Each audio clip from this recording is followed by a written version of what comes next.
through your online modules really helped me to remind myself what are some basic study skills that I should go through with my students. Put responsibility of learning back to them. Some of these kids need that one-to-one. Yeah, they just rest on their laurels and just assume, oh, my parents have a business, I don't need to study. Helping them to find a big one. I think the teachers would definitely appreciate the help so that they themselves are clearer on how to teach study skills.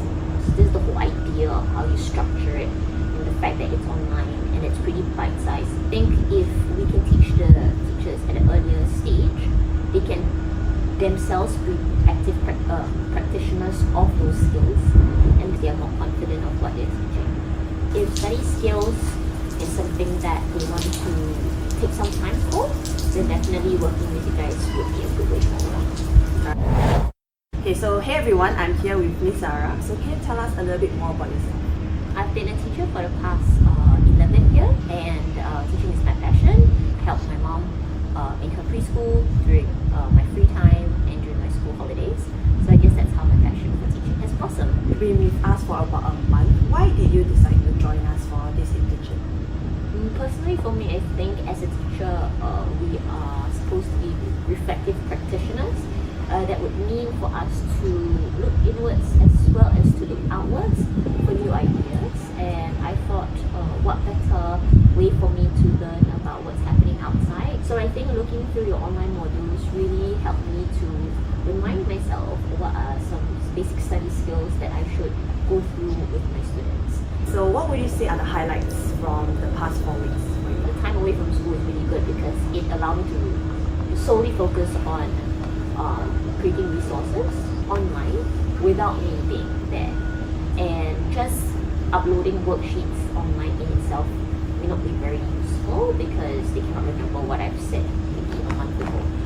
So I'm looking at how I can make the short summary videos such that it becomes more accessible to them. Is it something that you have to push actively or they will be more than willing to actually watch them? I think this is particular for students who know they are weak and are ready to do something about it.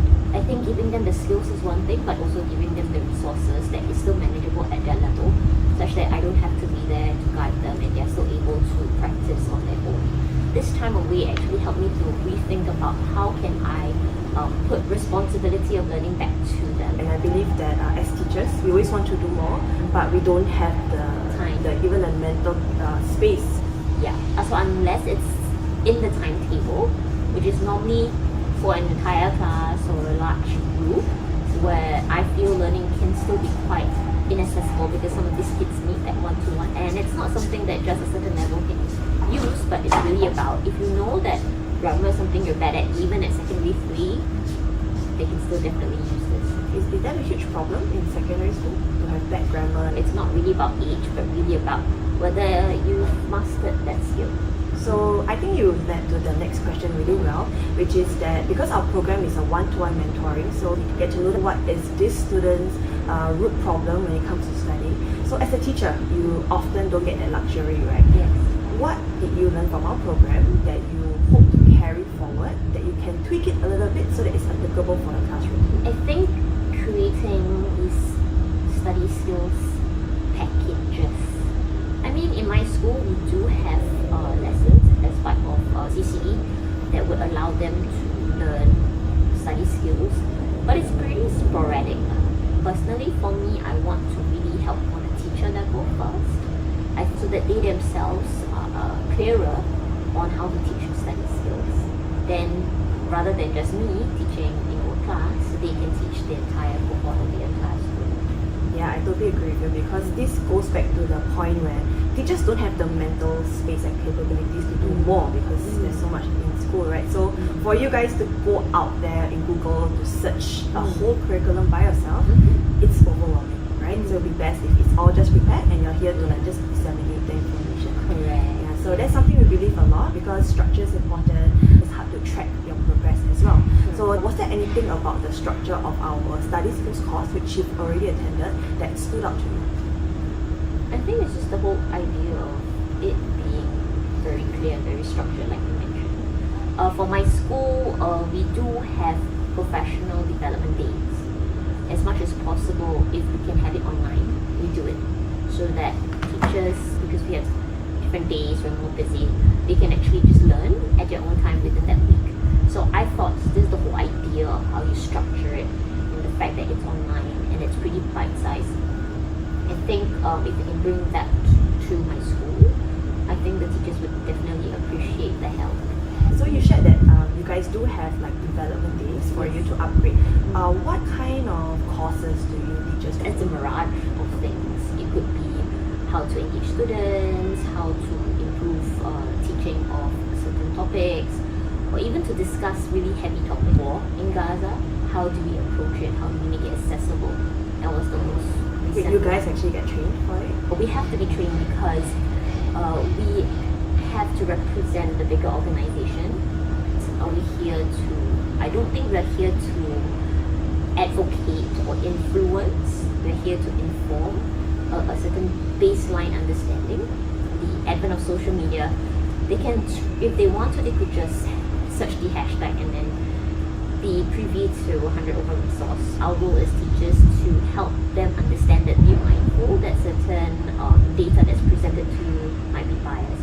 But that's just one of the heavier. So my school is pretty big on trying out different apps, like what I've shared with you about how to use Padlet, how to use Canva, how to use WordWall, and then if it works, we'll share, and then everybody can jump on board, rather than everybody tries and it'll be a waste of time, right? So just like how I'm sitting here today and giving this entire month away from my students to try out this, I think it'll be more impactful if I can train the teachers so that as an organization we are more effective. We can teach so much to teachers, but a lot of times they feel it's more of a burden than a way to elevate their skills. Do you think it depends on the stage of a teacher you are, because it's a huge learning curve at the start? So do you think that it should be implemented from the start, where teachers are equipped with study skills, or more for when they are ready to learn new things to upgrade themselves? I think before you can be a teacher, you must always be a learner first. I think if we can teach the teachers at an earlier stage, they can themselves be active practitioners of those skills, and therefore when they teach these skills, they are more confident of what they're teaching.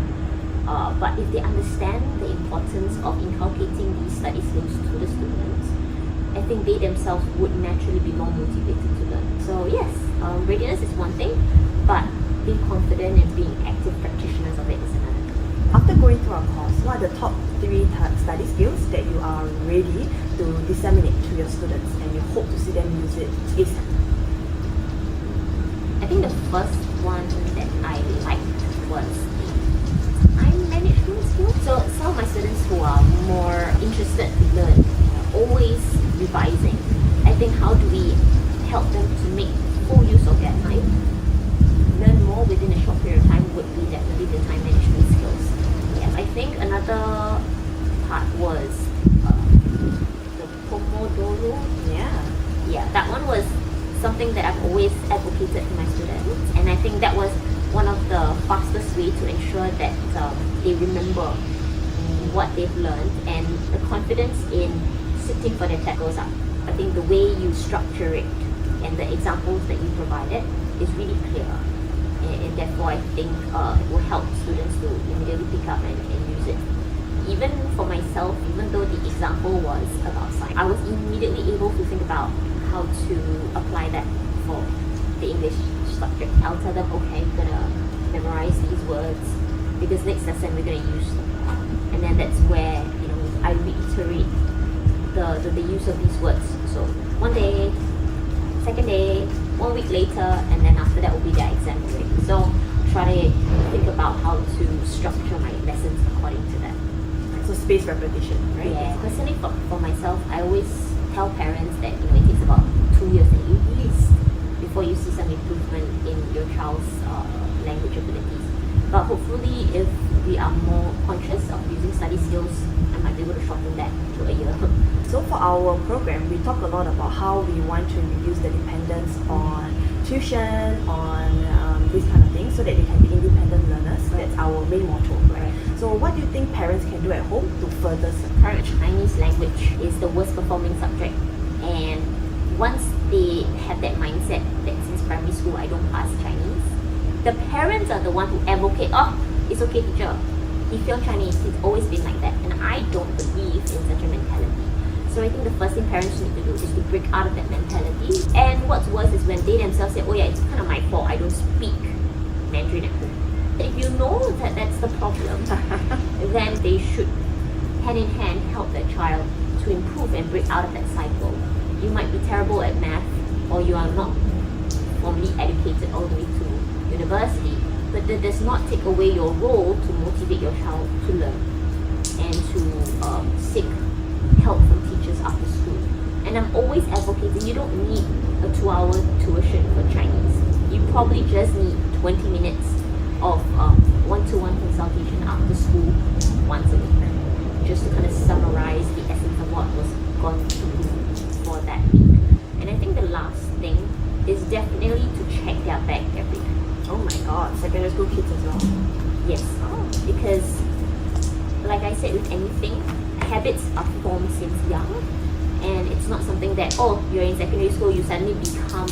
I always remind my parents that even up to Sec 4, they need to be there to reinforce the structures that were taught in primary school, because if they don't reinforce these kids will just stop using it entirely. So until these kids naturally understand why they need to do certain things, they will stop if there's no parental supervision. So things like checking their bags, making sure that they finish their work before they sleep. They know when their exams are. Some of my kids don't even know that they have exams the next day. Wow.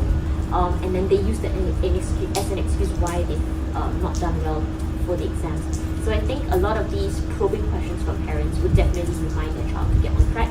Taking that step forward to check, literally physically check their work, will definitely help the child to stay on track. What do you think is the best way for a parent to motivate students, especially in this day and age where students are more sensitive? I think helping them find their identity and helping them to find the big why. Basically, another word for it is your purpose.